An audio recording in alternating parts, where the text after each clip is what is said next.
University, Anambra State. Then Dr. Austin Okonkwo from ASUS, I think if you hear now. Then Dr. Chima Kevin from Funai, University, Dupaliki. Then Dr. KK. Then Dr. Preston Dean, the immediate past coordinator. Then I said Dr. Adobe KK. So these are people that anchor Awka over the chapter, Nnamdi chapter.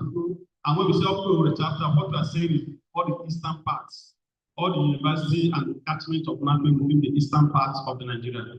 So that's what we are talking about. So you see that the association or the chapter is so immense, 5 states coverage. And I pray that the next one we'll take up going to another state again to make sure everyone feel the impact of Nnamdi. Next slide, please. Then Nnamdi has held some certain occasions, like in January this year, with the Nnamdi present at Awka, there was a Thanksgiving that was held. So during that Thanksgiving, a new case was constituted. And that's the reason that I just mentioned before. Now, next, please. Then these are some of the tips that we had from this. Then one more thing with the Nnamdi activity that students are being carried along. So if you walk over there, please go to the next slide. If you walk over there, you see that we have some activities from different universities, UNM, UNICEF, then another. So we are sure from Nnamdi's forth that we'll be hearing about the State University student chapter, we'll be hearing about Izuchukwu Federal University student chapter. You do your activity, send the clips. It will be online. That's one thing about Nnamdi. So wherever you are, it will be cut off. So we are encouraging our student chapters to get involved. Just organize small things to not get us informed. We'll support you as much as we can. Next slide. The one thing that just happened last week was that we have one of our own, the president of Nnamdi, Mr. John Boswinchi. He was there in Awka with the students to celebrate with them in the alumni conference. So he was there as alumnus of music. He was there for 3 days. He was there with them, celebrated with them, enjoyed with them. And one thing there was that there was the offices to the Vice Chancellor, where he met the Vice Chancellor and took some things with them and the student elements. And some of the things that we have there is what we have during the last just this week that just passed. Yes. Then one thing, yes, there's another one. Let's keep pressing. So one thing we like that this technical meeting is you must organize at least 4 in a year. Last year we have 4 people that presented from the left, on the right hand side down to the right hand side to Prof. Obiadi, who was the last speaker that did it for us last year. So this year again we started from the left here where we have one of our own that presented the Geophysics. So she presented on package seismic illumination that you can see the Niger Delta. This is advanced for certain workflows. So from there, then we now have one of our own again, Dr. Chudi, Obiadi, who now presented the one that was done in May 2025. So today, in our faculty, one thing with this is that this that was held before now is visual. It wasn't physical. But today we are in our faculty physical and visual as well. What we are doing now is being transmitted as well.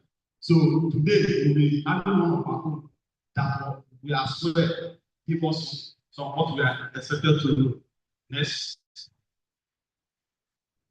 So today we'll be having Nnamdi continuing education, and the presenter will be Professor Izuchukwu Ignatius Obiadi from Nnamdi University, Awka, Department of Applied Geophysics. He will be presenting on a glance into the structural evolution and hydrocarbon occurrence and distribution in part of the Eastern Central Swamp Depobelt, Niger Delta. So this is the topic, and I know that he has delved so much on it, and we are here to now listen to him. Please, next. So, having said that, we hear from our Nnamdi president, who I bring at his own mind. with us. Please, Mr. P. Yes, good morning, and confirm you can hear me clearly. Can you hear me? Yes, we can hear you. That's online. Those in the room, thanks, Okay. Dr. Kevin. But those in the room, can you hear me? Good day, President. I'm not sure they can hear me. Those in the room. We can hear you. Oh, perfect. Good. All right. So let me first of all say good morning, ladies and gentlemen, and really welcome to the Owerri chapter monthly business and technical meeting for the month of July. And I mean, looking around the room, seeing the commitment of our members and professors and lecturers and students and others, I feel good that we're doing the right thing. And most importantly, the fact that this is hybrid. If you look at online as well, I also see many of our members and some of your school that are also connected. So I first want to say well done to the Awka chapter coordinator and your entire executive committee members for the progress you've continued to make. Started from the pioneer coordinator, but also right now you are the pioneer secretary. But I think you've continued to run on that part of success since taking over. So that will be the first message I want to have and leave in the room to congratulate yourself, but also the entire members of Awka chapter. And for us at the national leadership, our commitment is strong and remains so. If you look online already, you'll see the vice president is already connected. And I want to believe other few ESCO members might be joining before you're done. So I just want to give you the assurance that every single support that you need to continue to thrive and deliver your ambitious program, you will continue to get that support from us. And indeed, yes, I see a bit of the updates you've given. Yeah, I was at Awka last week, and let me also apologize that I'm not there in the room there at Inebonyi. I had actually planned to be there physically for two purposes. One, for this physical chapter meeting, but also for a courtesy visit to one of the schools right there at Inebonyi. But unfortunately, things changed. I mean, even the flight ticket we already purchased for the university assistant program chair, but we have to put it on hold, and we'll do that at another date. So I just want to apologize up front. But I'm happy that you guys are, you've gone on to get this hybrid done. And if you look at the topic, I think it's going to be quite interesting because SNAPE will continue to provide a platform for knowledge sharing, to provide a platform for us to put our idea on the table to find more oil and gas to solve the energy needs of the world. So, talking about the structural evolution is a fundamental that we need to really understand, and how the hydrocarbon occurs and are being distributed is, apt in understanding what we need to get the oil and the gas out of the ground. So I'm really looking forward to hear from Professor Izu, and of course with the interaction we're going to get in the room. So let me pause here and say I'm here to give all the support, and I do believe that every one of you already dialed in online, but also there in the room physically, which is quite encouraging. Will enjoy the best moment as we have this monthly technical and business meeting for Awka chapter. So with that, I'll yield the floor back to you in the room.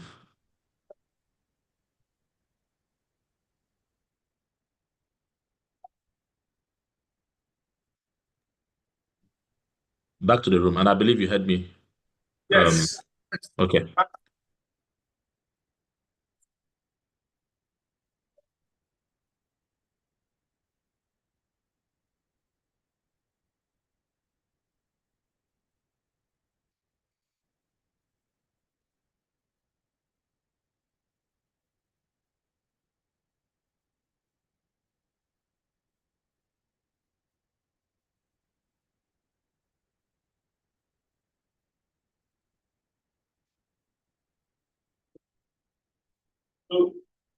Thank you, Mr. P. Thank you so much. So the next person, Mr. P, should I go ahead to to do the citation of the chairman. Yeah. Okay. Prof, sir, please. The chairman of the day is Professor Amobi C. Ekwe. Ekwe went to special science school, IBA. Okay, Ihago. And from there, he moved straight to Puto, where he studied Bachelor of Technology, Geology, Geophysics, to precise, and then he moved forward to UNN, where he got his MSc Applied Geophysics. Then his PhD as well in UNN, and he has an extra certificate, PGCE, where he was able to obtain for further administration. And on the part of the university administration, in Alex Nepoe Federal University, in Faliki, he's presently the director of academic planning from September 2023 to date. So it's not a small man that we are seeing here today. So the university president is here. He was former deputy director of academic planning. Then he was former acting director of research and development, and also the head of department of physics, geology, physics. That's three departments. In like he must be a unique man for you to be a HOD of these three departments. Then presently, he's into research. He has gotten so many grants as a scholar. He has gotten so many grants where he has gotten the Veritas, then the third one, IBR, call it IBR. Third one is institutional research grants. Then, and he has also gotten the National Research Fund, which is hard for some scholars to get in Nigeria. He has gotten it, NRF. So he has gotten, showing that he has prowess in research. And above all, as a scholar, he has so many several publications in geosciences relating to, with a particular focus on applied / exploration geophysics. For example, has so many memberships in NAPE, is a member of NAPE, a member of NMGS, SEC, SPE, and others. Please, let us welcome our chairman.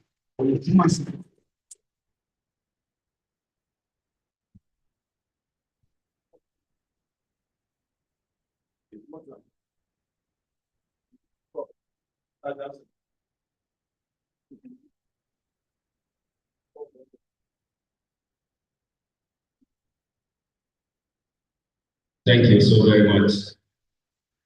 Once again, you are welcome to Ebonyi State, the salt of the nation.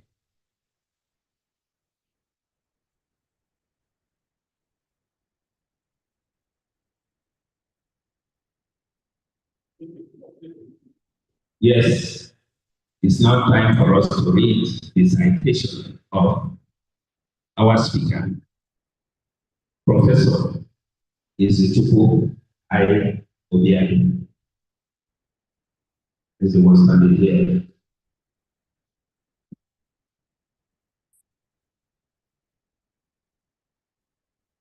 Obiadi Izuchukwu Ignatius holds a first-class degree in geological sciences from the Nnamdi Azikiwe University, Awka, MSc in structural geology with geophysics from the University of Leeds, England, and a PhD in applied geophysics from the Nnamdi Azikiwe University, Awka, Nigeria.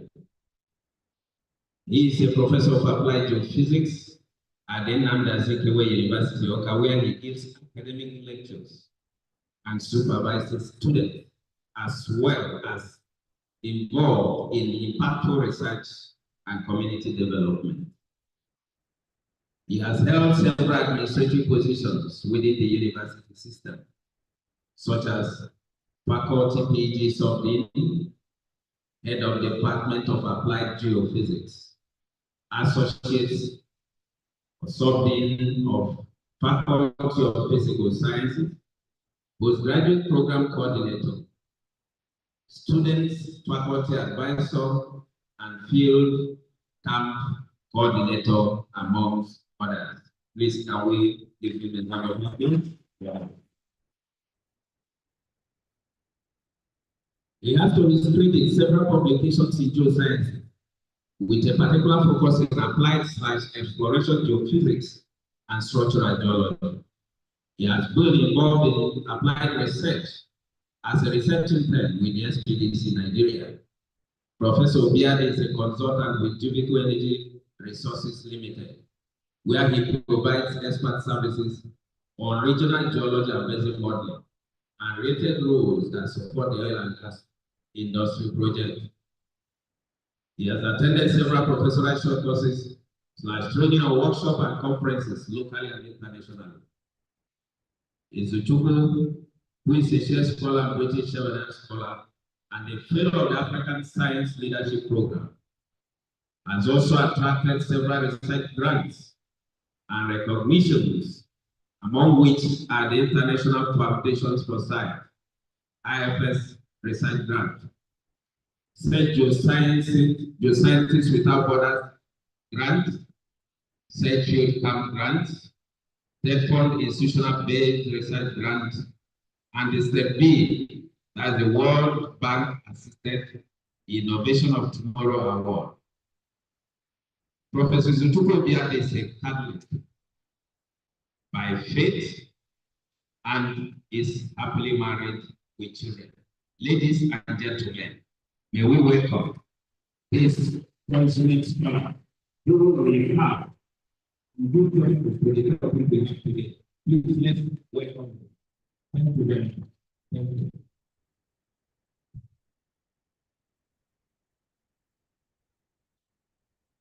Good morning, everybody. The chapter coordinator and the executive of Awka Owerri chapter.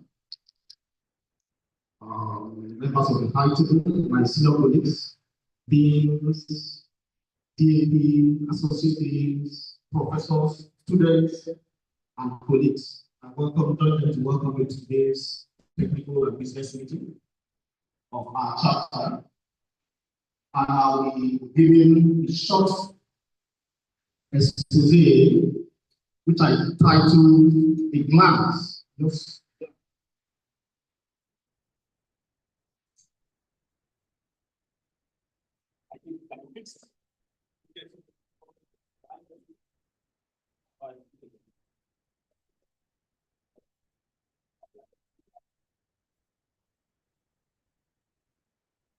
have power failure also, we can fix it before we continue.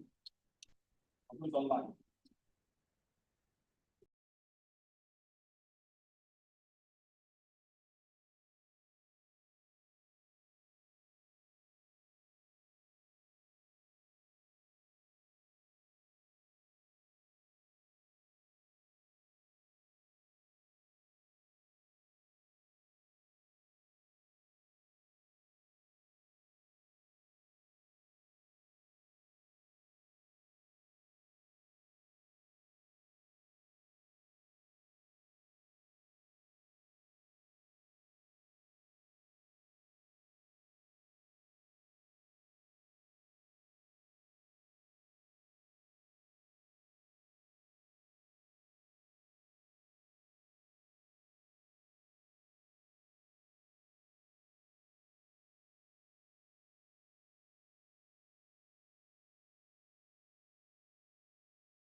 and result, and we conclude.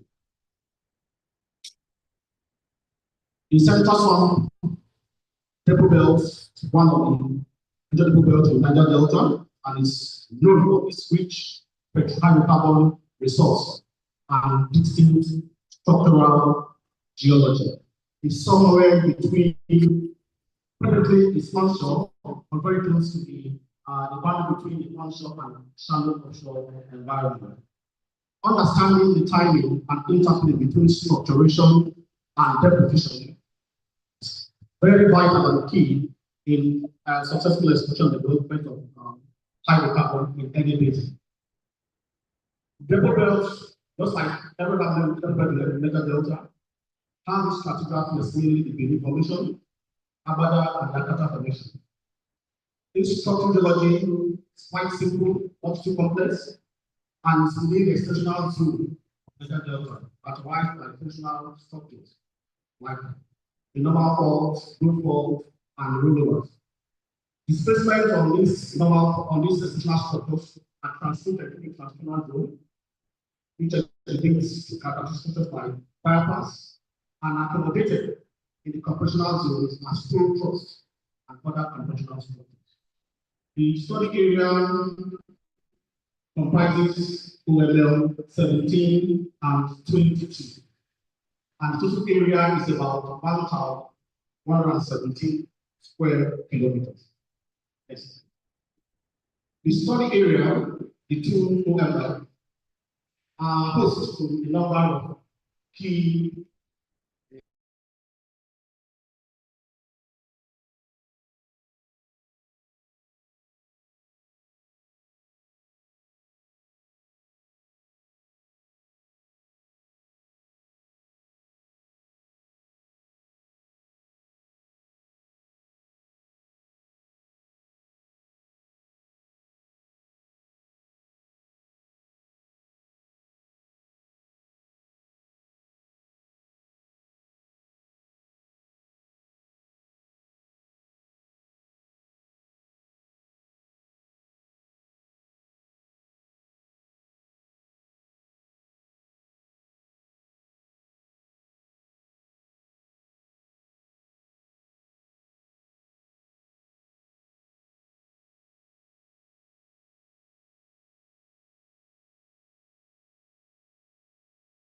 data used for this study includes seismic volume, which is image, several vintages, including millimeter, PSDM, Abada PSDM, and others, acquired in the early 90s. Data quality is fair, better between the intervals 1,900 milliseconds, 1,200 milliseconds, and 4,000 milliseconds. The data is deeper, and also the information rate is quite erratic. For the raw data, we mainly use logs comprising gamma read and estimate of variable quality. Hydrocarbon distribution data also from our wells, data like oil, water contacts, gas oil contacts, gas water contacts, oil down to, oil up to, gas down to, gas down, and gas up to, and others. We also employ the use of biostratigraphic data, which include biofascists, abundances and diversity of corallic minerals, and polynomals. And we also use the PF and the P series of the SPDC magnetic stratigraphic chart, which is established. Next slide. Methodology is summarized in this highlights in this simple graph. We carry out log sequence stratigraphy and tie it to seismic, map faults and horizons that are carefully selected. Then we try to synthesize this information to look at the structural evolution as well as how the hydrocarbon are accumulated and is distributed within the depobelt, Eastern part of the depobelt. Next. Before us is a panel that tries to illustrate how we carry out the well or sequence stratigraphy. It's quite extensive, but just a few of them is illustrated here. We try to pick out regional structures or regional horizons, layers of significance, the magnitude for these surfaces and the sequence value. We are able to pick 9 maximum for those surfaces and 6 sequence value within the confines of the data available to us. The maximum for those surfaces, we have picked candidates for this maximum for the MFS. We have picked from the stacking pattern of the interpreted gamma ray law. And we placed the picked candidates for maximum for the surfaces at high counts of the gamma ray interval that separates an overall final sequence from an overall quasi sequence. So doing this, we're able to map out candidates which we tie to one structure to pick the best maximum for these surfaces. In constraining our picks for the MFS, we employ the biostratigraphic data and we use areas where there's high abundance of the carbon rocks and foraminifers and biodata and diversity to constrain our picks. While for the sequence value, we place our sequence value at tick interval of low, sharp tick interval of low gamma ray count, separating an overall quasi upward sequence from the final upward sequence. And it's also characterized by sparsity of biforms. This one. This one, please. From the panel, look like this. On the panel, we can see that the effect of structuration is seen by displacement in some of the horizons, where, as illustrated with the red lines. Red lines illustrate faults, regional faults, and some local faults that displaces the already picked horizons as correlated them to the worlds. That also that structuration plays an important role in the creation of accommodation space, as well as the creation of sediment within the study area. Next slide. Having prepared a robust world-to-world sequence framework for area, we can travel around to see how structures and structuration influence the dynamics, the creation of accommodation space, and in the area, resulting in strata thickening and teaming at different points of spatial locations. Next. Yeah. From this, you can see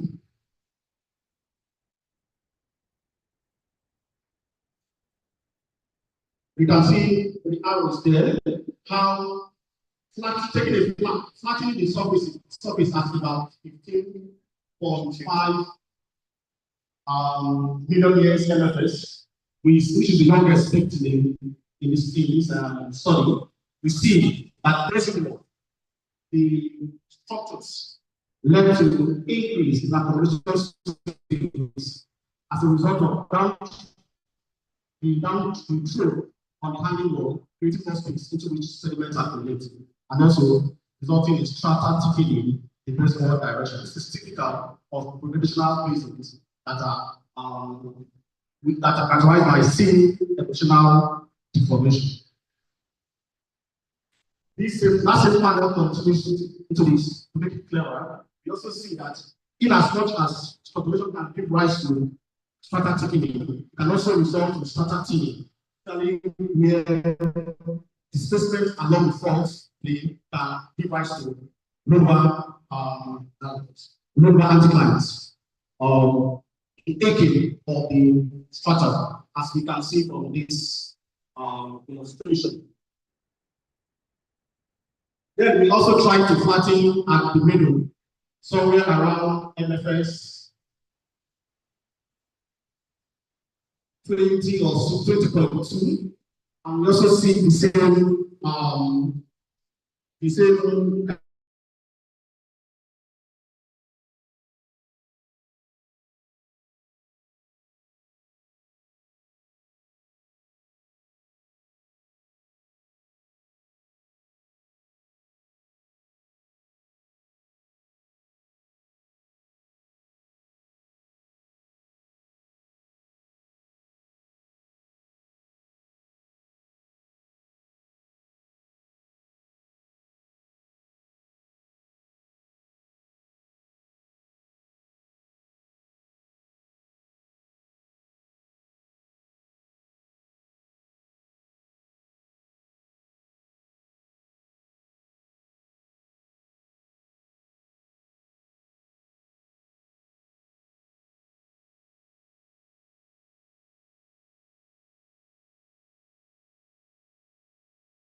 time slides, semblance time slides, attributes, and different depth horizon, be able to see how these faults express themselves. And the first time slide there at about 1,100 milliseconds, which cuts across the youngest MFS surface, 11.2. Most of the faults do not extend to that particular depth horizon, as you can see from the first view graph. The same thing applies to the time slide at about 1,300 milliseconds. Then at 1,500 milliseconds, which cuts across LFS 17.4 down to 15.2. The structuration became more obvious in the time slide, semblance time slide. And when we get to 200 milliseconds time slide, we are able to see clearly the structures as they appear in map view. And the panel below tries to correlate some of the structures when it was being interpreted to their expression in the semblance time slides. Carefully in bits, after picking the horizons and the seismic, we're able to run it through the holes of the study area, and we produce the MFS horizon map different identified and mapped horizons. Examples are expressed here for 15.9 down to 20.7. From this horizon map, you can see the influence of structures on sediment testing as well as depth horizons.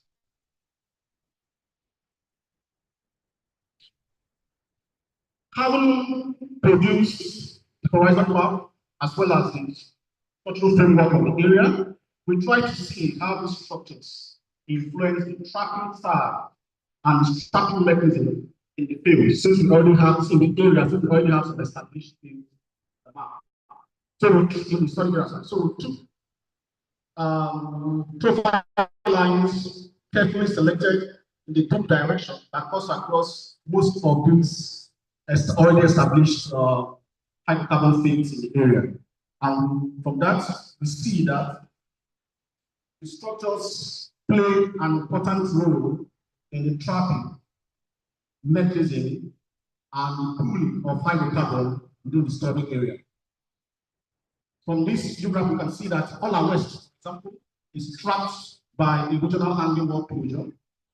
Otamini has regional handling work closure also. Umeche is a simple rollover, faulted rollover. Same thing applies to Umeche, which is a regional handling work closure. Continuing, we can also see the same expressions, the importance of these structures in trapping hydrocarbon in the study area. Then, having established these facts, we try to now produce a balanced structural architecture of the study area. Balance means trying to check the validity, both in geometry and kinematics of the already interpreted structure and see whether it matches reality. A properly balanced section should be able to preserve the thicknesses and the length of the deformed rock units when you restore it to its originally undeformed state. Meaning the length and thicknesses of the undeformed layers should tally and match with the length and thicknesses in the deformed state. If that is not correct, then you need to toughen again for interpretation to make sure the data is balanced. That we did using this regional section at the middle of the study area from the north down to the south. It was balanced and the faults identified.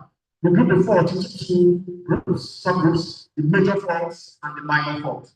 The major faults are the regional faults that extends deep into the Awka formation, where displacement along them are complicated by ductile deformation within the plastic shells in Awka formation. Awka shell. They are quite extensive and regional in extent. Why the minor faults do not extend deep into the Awka formation, and the results mostly due to displacement along the major fault, tensile stress transmitted from displacement along the major faults gave rise to the forming or the evolution of the other minor faults. So we titled or we labeled the major faults F1 to 8, while the minor faults we gave FA to G. Looking at this section, we can see that fault 7 is the most active fault in the area because it's characterized by highest amount of displacement, throw and heave, as well as highest thickness in each of the stratigraphic interval, which of course translates to high root index along fault 7. Also, fault 8 is next to it, which gave rise to rollover structures that also produce the stress due to the rollover structuration, gave rise to the collapsed stress structure, which we identify as faults, minor fault, FC down to G. This balance section was what was used in restoring the structuration in the area, as dating the structural events in the study area. So we tried to carry out structural evolution analysis by restoration. The model we use is the rigid body kinematic model. And restoration simply refers to restoring the deformed rock back to its original state. And the rigid body kinematic model uses the systematic backstripping of younger layers sequentially and raising the downward space rock down up to regional, such that the cutoff point on the hanging wall corresponds to the cutoff point on the foot wall. That done, you've been able to restore the rock to its pre-formed state. And it has a lot of story to tell, especially in determining the time the faulting started, the period of high faulting activity, and also the period where faulting ceased. Mind you, we use time significant surfaces to map our horizons. That assists us in dating this sequence of events. The key is already given there for the different horizons, starting from the oldest, which is 33.2 million years MFS, down to the youngest, which is 11.5 million years MFS. So restoring MFS 2.0, we noticed that the growth index is almost unity, almost 1. There are no differences between the stratal thicknesses on the handle wall and the foot wall. This suggests pre-deformation deposition or pre-deformation strata, meaning growth-induced deposition has not started taking place yet.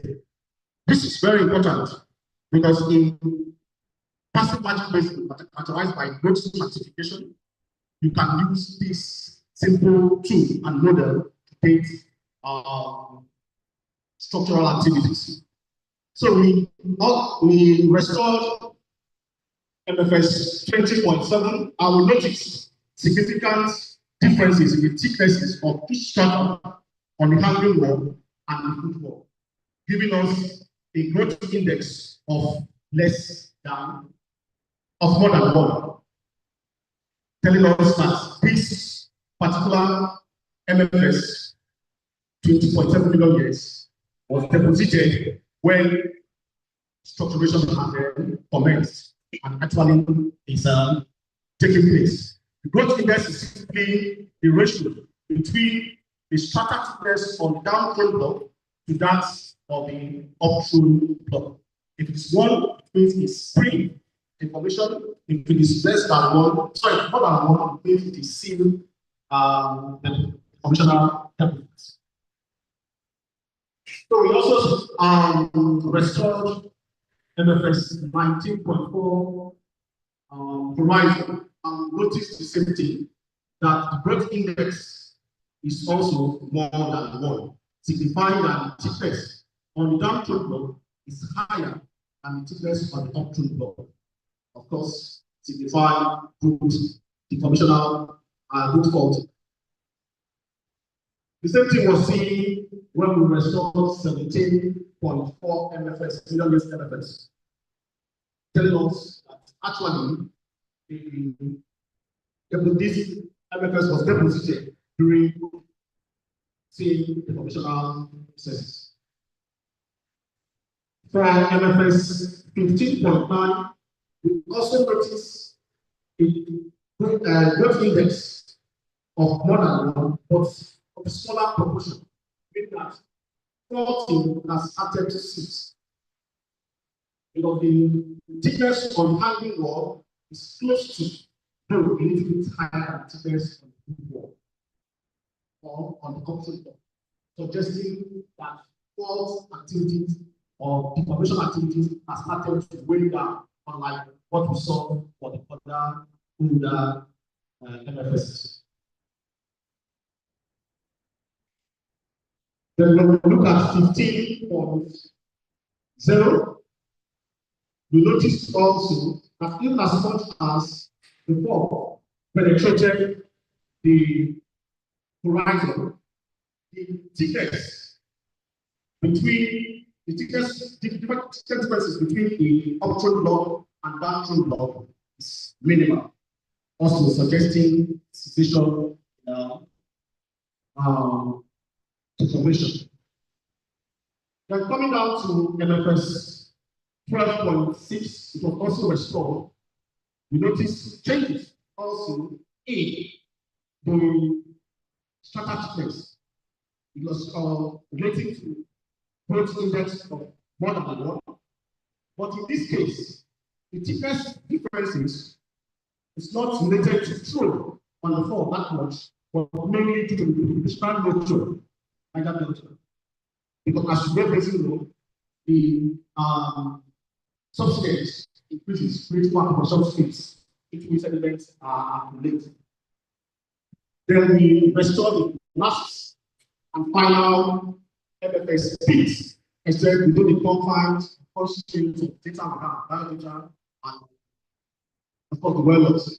We notice that none of the faults cut across or intersect the youngest MFS defined in the area, MFS 15.5, and the thickness differences we saw there is strictly as a result of the strong nature of Niger Delta. From this, we can see and tell that structuration in this area started somewhere around 22 million years, and the peak of structuration activities or devolution activities is between 20.7 down to 12.8. As vision in structuration or deformation is happening between 12.8 and 11.5 billion years. This has implications in understanding the petroleum system by way of time. Then we also have a lot of data to help determine gross depositional environment in the area. Making use of biodata, primitive forms, that are the environment specific, we are able to construct G3E, that's gross depositional environment plans for the storage area.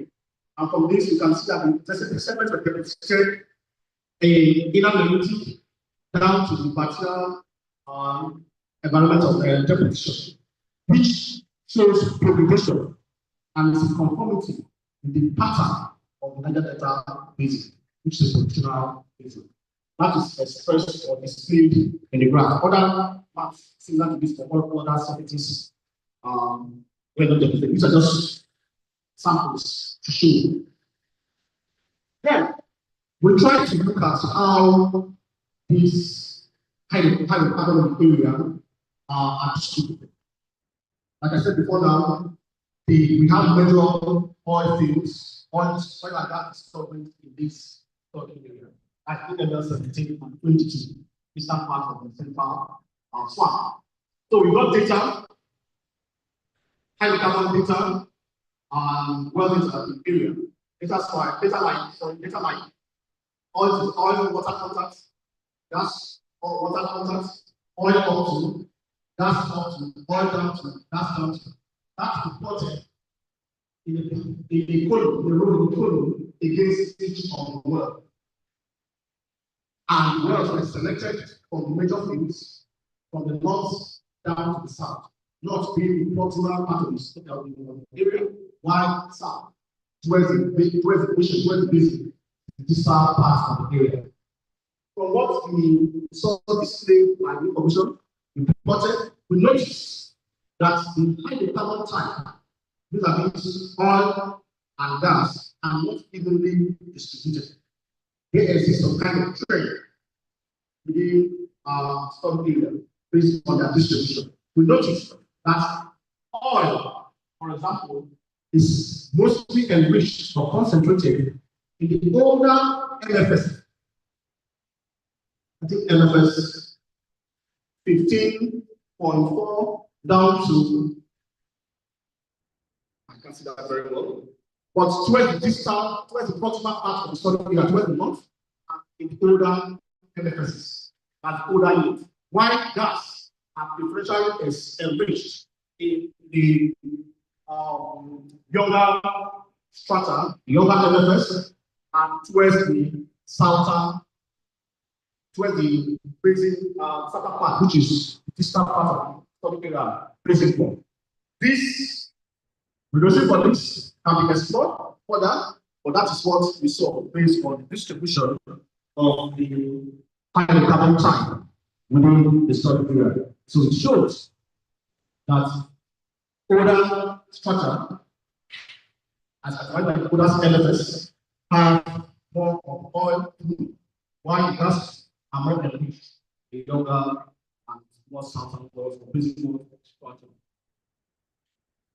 So in conclusion, I'd like to report that a regional system adaptation framework for OML 17 and 22 was produced with the aid of well data and bioscience constrained by biostratigraphic data.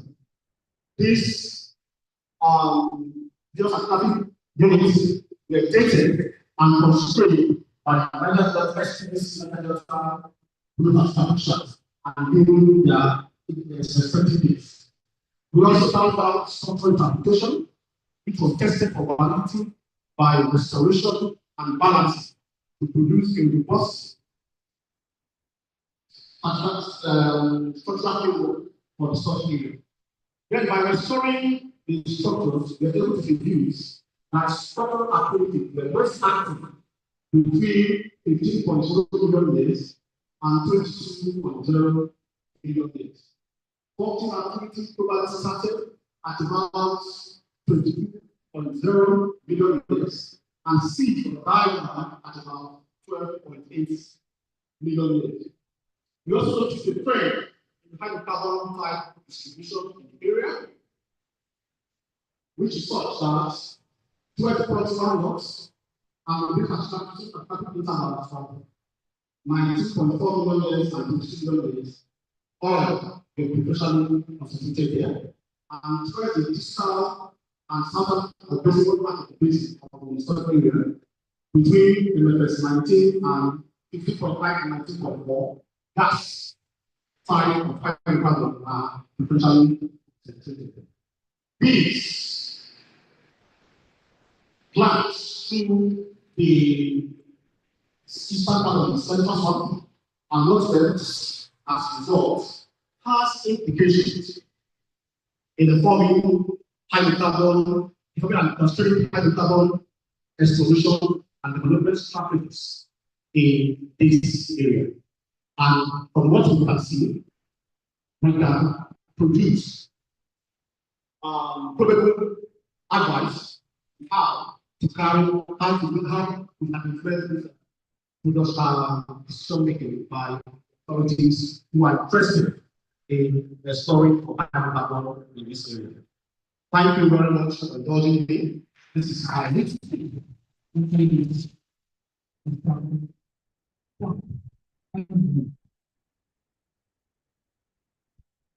Thank you, Prof. Yeah, thank you very much. Please, another round of applause.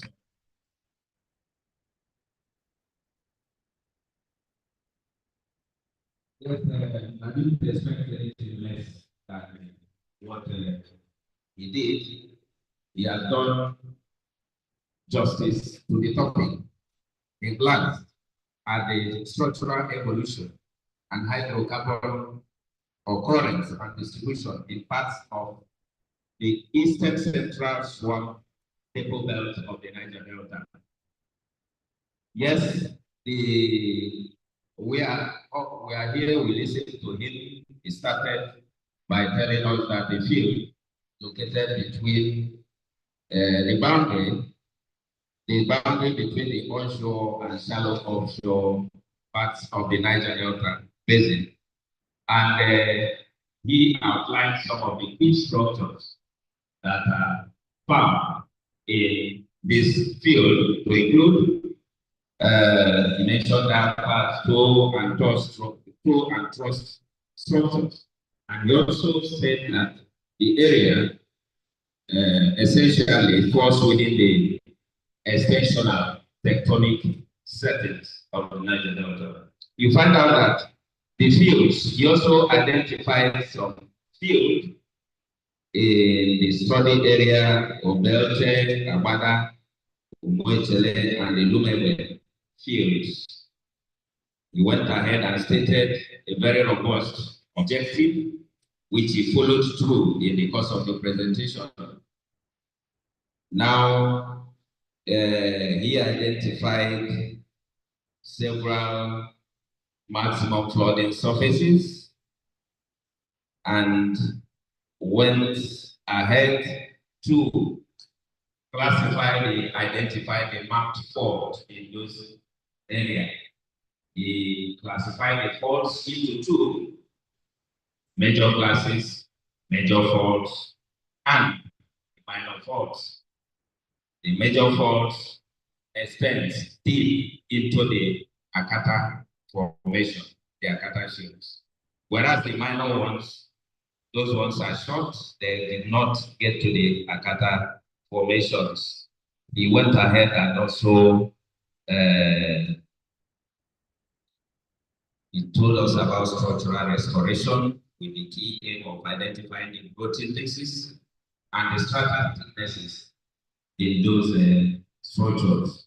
Now he also mentioned have generated some of the growth opportunity environmental maps in the area, and also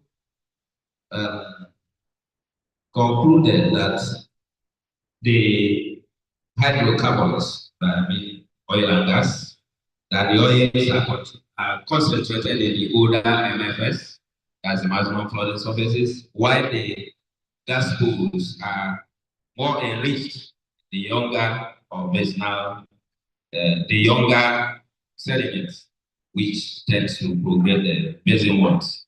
So that's just a snapshot of what he presented, and we can all attest that he did justice to the topic and presented it in a way that even a non-science person or non-scientist will follow, because he has a way of simplifying very difficult concepts.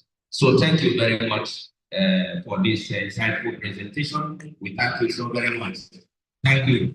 So it's now time for us to take some few questions. I don't know how many. Okay, can we take some questions from the audience? Let's give numbers. Let's see. If you have questions to ask, indicate by raising your hand. Questions? Yes. From anyone, questions?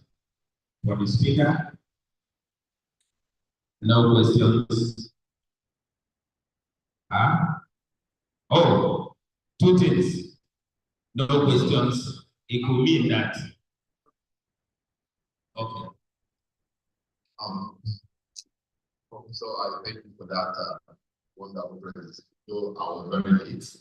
I tried to be as much as possible, but I couldn't make it. I will just ask the businessman question. The other thing question I'm going to be because I wasn't there, but my question is this: what is the development stage in terms of production? Is it something? Is it still on the exploration stage, or is it into production? What stage in the area right now?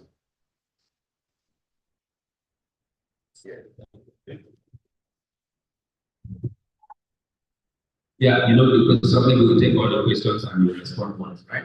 So more questions. We have questions? Okay.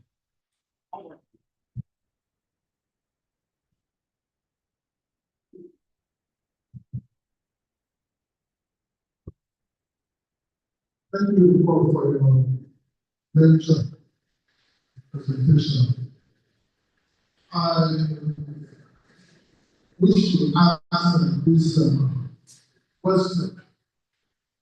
First, I look at the data you use, and you mentioned the well-known data you use. You mentioned the and SQL. But I didn't see this. I don't know why you use this. Then you also interpreted MFS, which are basically shapes. Why is there a reason for not interpreting some? And we also know that. Okay.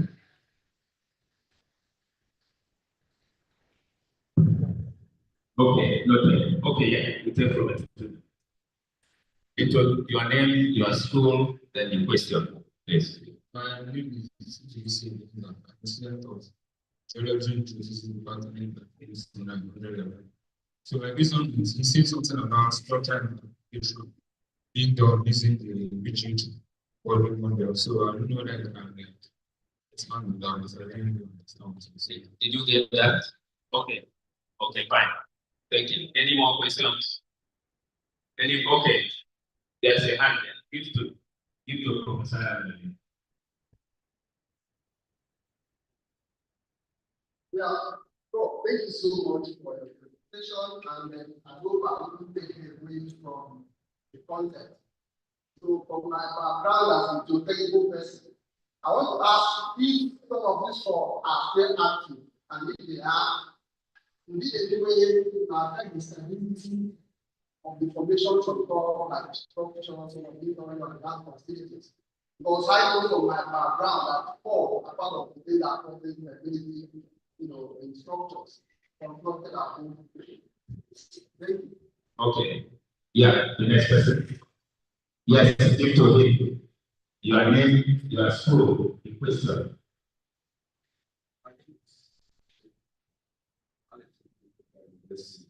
So my question is, how does the structural information work in Eastern Central Swamp Depobelt affect the hydrocarbon calculation of the Niger Delta?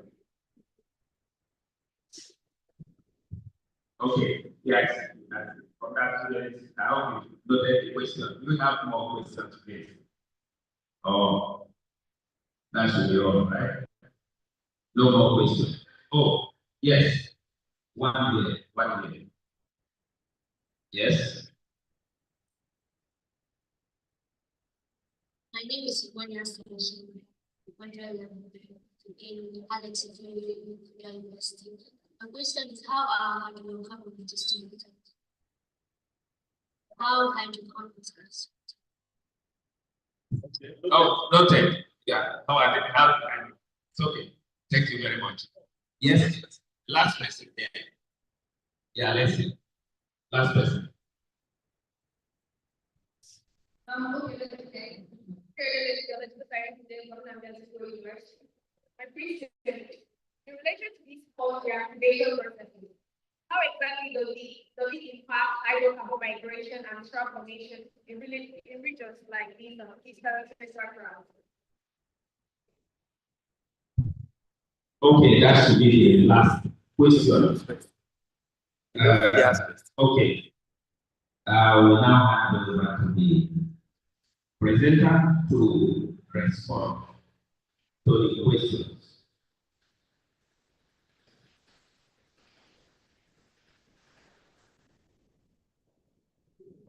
Thank you very much. Please,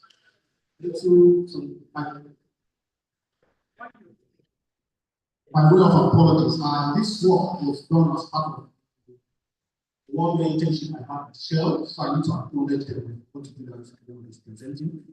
I think I also have it with my friend here, Celestine and Simba. That was some years ago. And for that discussion of Professor B.M. Simba, so I also acknowledge him for his mentorship. Thank you very much. I'm sure he's really online option. I appreciate you, sir. So the first question is, what stage in terms of production or exploration is the open? The reason I carried out this work is to look out for more leads and prospects within this area, tying into the timing of the structural formation within the petroleum element system. And if you look at the one of the figures I placed, the slide here, notice that the area has a rich hydrocarbon infrastructure, flow lines, which cross the area, and there are already established fields producing hydrocarbon in the area. Things like women and more botanically and rest. Women, so actually, the area is under production and producing. No, there is still need for greater to identify more prospects. So my work was to look out for deeper prospects in the area, and I try to look at it from the perspective of structural structuration and how we can tie it to identification of more prospects in deeper horizons of the area. Then the one referred to as the high T, high P horizon, high temperature, high pressure horizons. This is my only contribution. Others are also in the report. Just for this one, I was to discuss and look at today. Then you got another question. So I'm answering the question is whether production is producing, but there's still exploration activities going on here to look at more finds. Why we didn't use resistivity law? Okay, we had resistivity law again. We were able to carry out this quality, we can have useful results using only the gamma law as well as the spontaneous potential law. The main law we use was the gamma law, mainly to interpret qualities from which we look at certain pattern, the way the sequence changes from final complex to overall passing complex sequences. We did not use the city law because we don't do anything on typing or we specify the result of gamma law to be not big for the city law. And I think the result is important enough, suggesting that the result of the gamma law was potentially also like potential law was satisfactory. Then another question was some fossils were interpreted in the shores, why not in the sand? A couple of reasons. We use fossils like the biofacilitator, abundancy, diversity, the peptic forms, the herbaceous, the pattern forms, the calcareous forms, and the likes. They are more enriched in shell because they are better preserved in the shell, unlike sand. They are easily destroyed in the sand. So most of the deep sands are devoid of these microbes. So we also use that information to constrain our pits for sequence farming, which we place as deep column of sand with very low or no count of these fossil and bioforms. So we interpreted them mostly in the shells, unlike in this like the sand, where they will not find them. Then the non-student asks, I should explain more about building body kinematic model. It's a simple model proposed by Bush 2006. It assumes that layer thicknesses will not significantly change. It's rigid. It will not change. We don't have it here in the deformed state and have as a tiny layer deformed state. It tends to preserve layer thicknesses and length from undeformed state down to deformed state. So in restoration, when you try to restore, try to bring back to the deformed state, you make sure it obeys this rule. Thicknesses should be near constant, and the length will also obey the same. Otherwise, we reinterpret again, trying to conform to that. That is what's known as balancing. Most of the sections, you may find even in published laws, when you try to balance, notice that it is not balanced. It calls for reinterpretation. Because balancing is the most valid interpretation in terms of geometry and kinematics of the structures interpreted. So I think that is enough for that to satisfy you. It's what it assumes too many things, that the structure stresses and length should be the same in the form and the form. Otherwise, we try to. That is what the visual kinematic provides. Then is the force still active? That's my organ. Ask that as the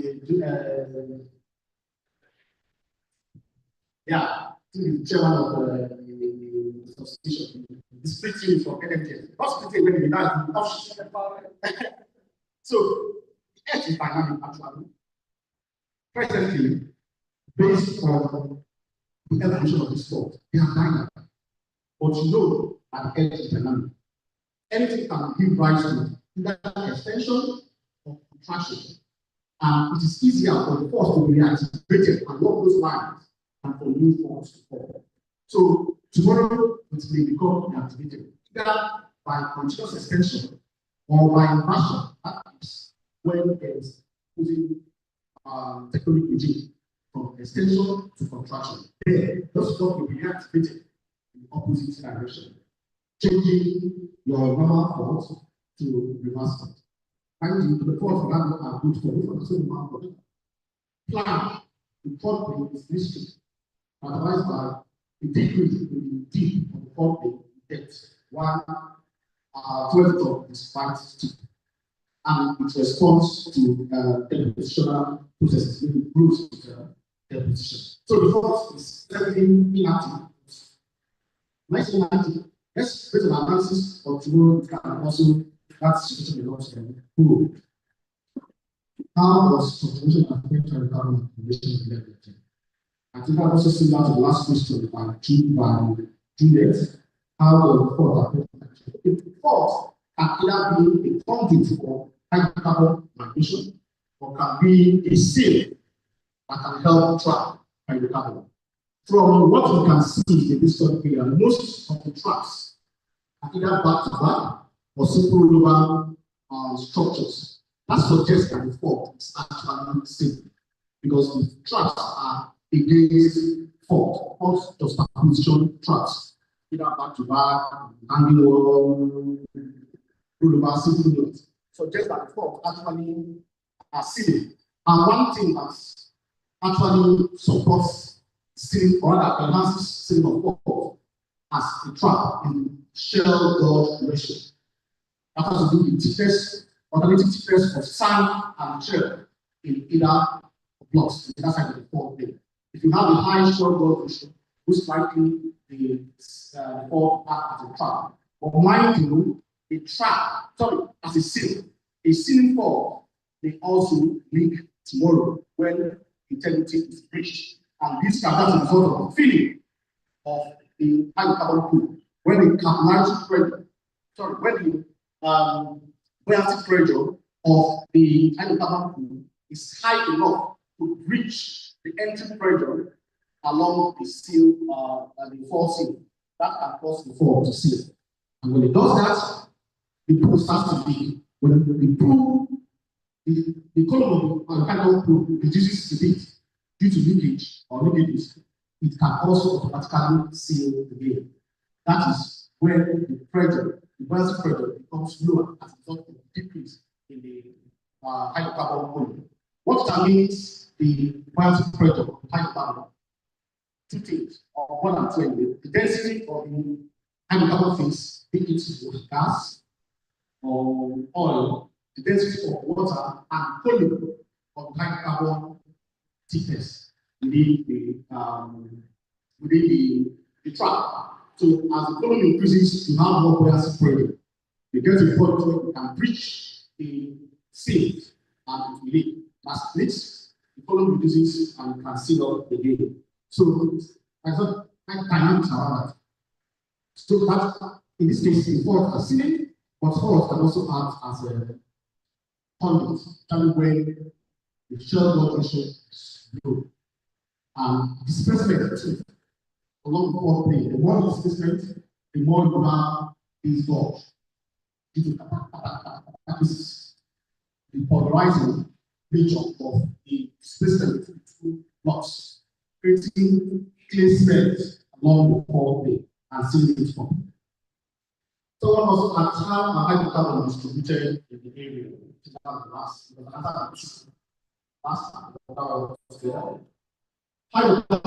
are distributed.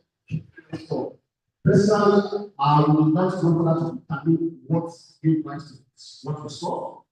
But what we saw is that the oil is more concentrated. I need to know that doesn't mean you don't have oil in it. More concentrated in the older stratum, older elevations, and towards the land. And towards the land, that's the personal part of the basin. On a gas, it's more concentrated towards the longer LFS, towards the longer strata. We need to find the longer strata towards the distal part of the basin. A couple of reasons in response I can attempt to guess, but again, we did not investigate that. Maybe as a result of migration. Yeah, organic matter type, migration, and sometimes we have this where when hydrocarbons spill in the trapped spool, migrate upwards, like secondary migration to trapped upper horizon. This has no reason that can cause that, but we will not investigate that. That is open to further investigation. But it is significant enough to show that there is a kind of difference in acquisition of the hydrocarbon types in terms of location and depth horizons relating to age and stratigraphy.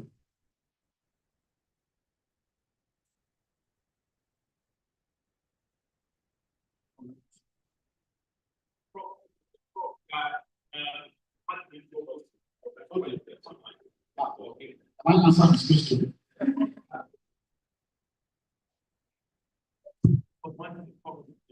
Hello, Prof. You have the floor. You can go ahead and ask your question. Professor C.S. Modine, please.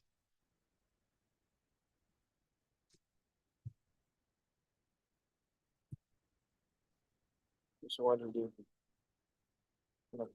That's something. No, this be there. This it's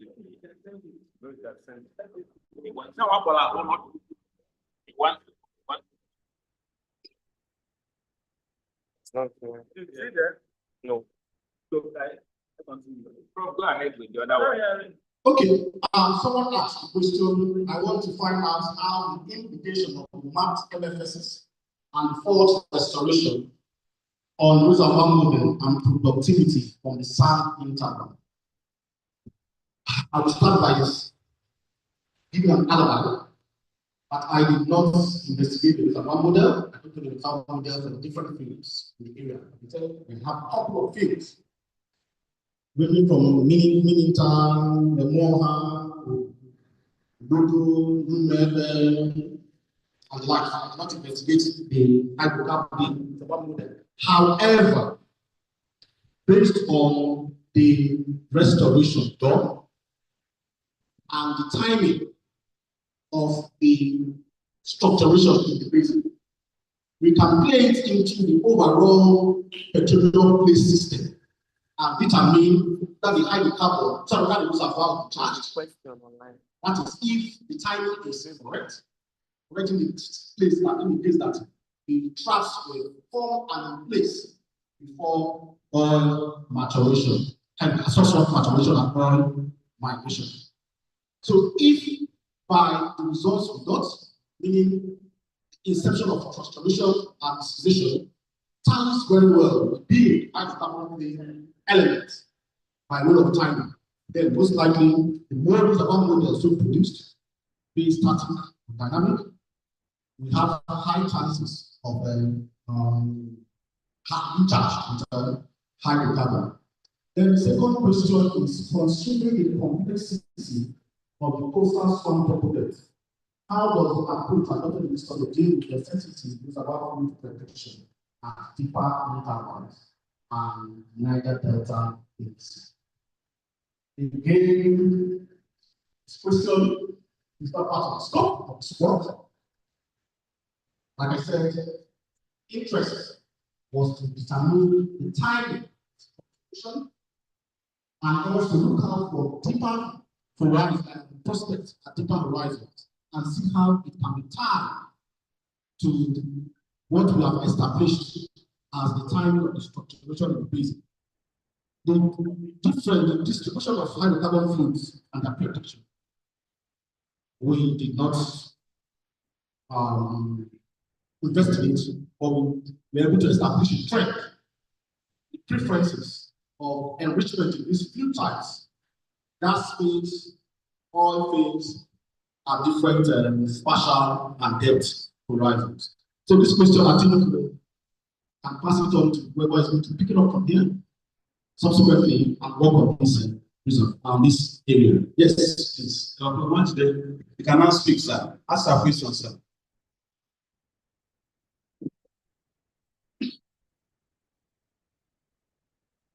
Bro, you can ask a question. Don't mind, sir.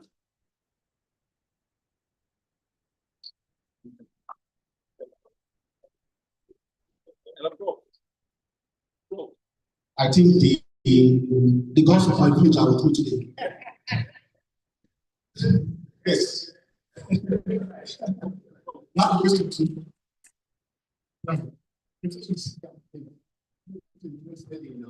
There was a structural assessment of that. Like, what are the major physical tools that you guys employ for that? Okay, in terms of yeah, in terms of methodology. How we can take stock. Yeah, what you use as the tool for that for your structures. Interpret structures or to analyze structures. Yeah, for example, to interpret the assessment is there. I know the assessment is there. Apart from that, what one is going to actually be done? well, we interpreted the structures only on seismic, assisted with well-known interpretations. And on seismic, we did a lot of things. We used attributes. Like this here, the semblance attribute was used to image, map view of the threads of the structures. They were trying to look out for them cross section. Then on the seismic themselves, we looked out for these structures by identifying areas of displacement or discontinuity, coming about continuity in reflection continuity. We also sometimes about force that can express themselves as in reflections that are discordant in the reflection, especially when they start to the postal part of the story area, when they express themselves as reflections. Then we can also look at pattern recognition, just to help us find these faults. And common sense that comes with experience. We also help you interpret this structure. There are a couple of things, and it's iterative. You continue picking them. When you try to restore, if it doesn't tell you go by and interpret. But it's all on the seismic, all on seismic, aided by well, because you can also see structures too on well, when the horizons are spaced. Either most of course, because it's functional basis, that works with these horizons. So I think I've made the questions. Thank you. So then we move back to a round of applause for him. Yeah. Now, before you sit down, before you go, please. You know, you are students are here, and this one is a special appeal. One of them, we have something about 2 questions for this or well is my thing. So please, if I read it for you so that you take it at one place. The first one says, what are the limitations of using seismic reflection to detect hydrocarbons, and how can we mitigate these limitations through advanced processing and interpretation techniques? That's one. Then it's a PhD question. Okay. Now the second question now says, how can we accurately differentiate between gas, oil, water, and water fuel reservoirs using seismic data, especially in complex geological settings with limited well control? And the student is Izuchukwu, Geophysics, Unisic 311. That's Okuji. Okay. So the first question is limitation of using seismic. It has to do with resolution. That's just its resolution. The better the resolution of your seismic, the better constraint the interpretation will be. I'm showing you of 2 types, both vertical and horizontal resolution. So neural techniques are explored both by the acquisition party and processing team on how to improve on seismic resolution. What's resolution? Simply the distance between 2 things that can be easily and you can visualize. That's the way you can see, right? So that's those are the limitations. So, and how do you mitigate it? By reprocessing using better techniques. And sometimes processing is an iterative process. You continue to follow the parameters and see what gives you the best resolution. Particularly this time I was most times every month or so you have meetings with the processing team and come up with better ways to discover during processes by iterative process, how to better image either reflections behind fault or before fault, which are areas that are so somehow chaotic. And they just talk things about come up with a better resolution. So the limitation is resolution, and the mitigating factor is developing better methods, skills, and iterative methods on how to increase or improve resolution of the seismic. The better the resolution of the seismic, the more constrained your results will be, the more you'll be able to see. Then how can we accurately determine differentiation between oil, gas, water fuel, reservoir seismic data, that is the complex geological setting with limited well control? Well, I think typing, hydrocarbon typing is done in, first of all, I acknowledge the fact that knowledge I don't have a lot of knowledge. It's possible we have seen something new and haven't seen. But to the best of my knowledge, hydrocarbon is typed using well data. You may have hydrocarbon indicators from seismic, bright spots, dim spot associated with gas, bright spots with oil, rest, discordant reflections that can pass for oil, gas, oil, water contact, or gas contact, and the rest of them. But to type, meaning to distinguish between hydrocarbon and gas, is supposed to be done with wells. So indicators may exist in seismic, like I said, the dim spot, which is result of velocity reversals due to low gas light and velocity. Sort of that's supposed to increase the depth. Within the gas cap, you experience anomalous density, which will result in what is known as velocity reversals. That can give rise to dim spots, which can indicate of gas accumulation. However, proper care must be taken in interpreting the gas. Care comes with experience, because those artifacts may be as a result of processing algorithm or parameters used during seismic processing. So it's also good to be very, very careful when making such kind of postulations from seismic alone. Thank you. Thank you. Thank you. So much.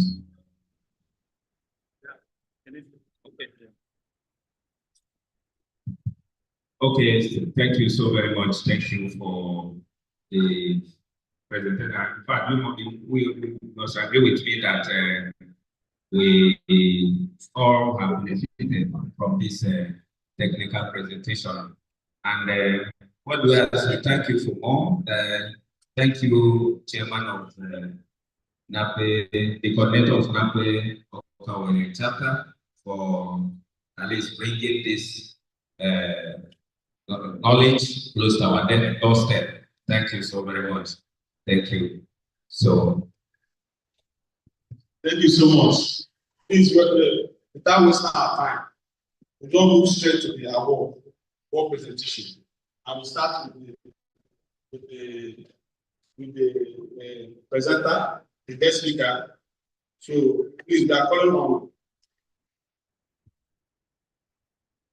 on Professor Nnamdi to come and present this award to our guest speaker. Prof, sir.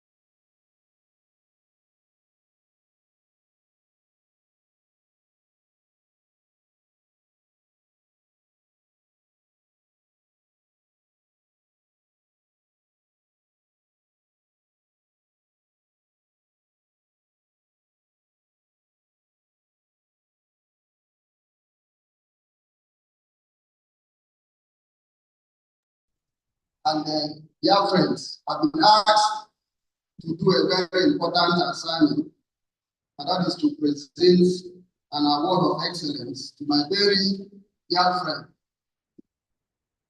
who I have so much admiration for. One of the intelligent guys that I've known, and he's living up to the expectation. What he has presented today, is just a tip of an iceberg of what we can do.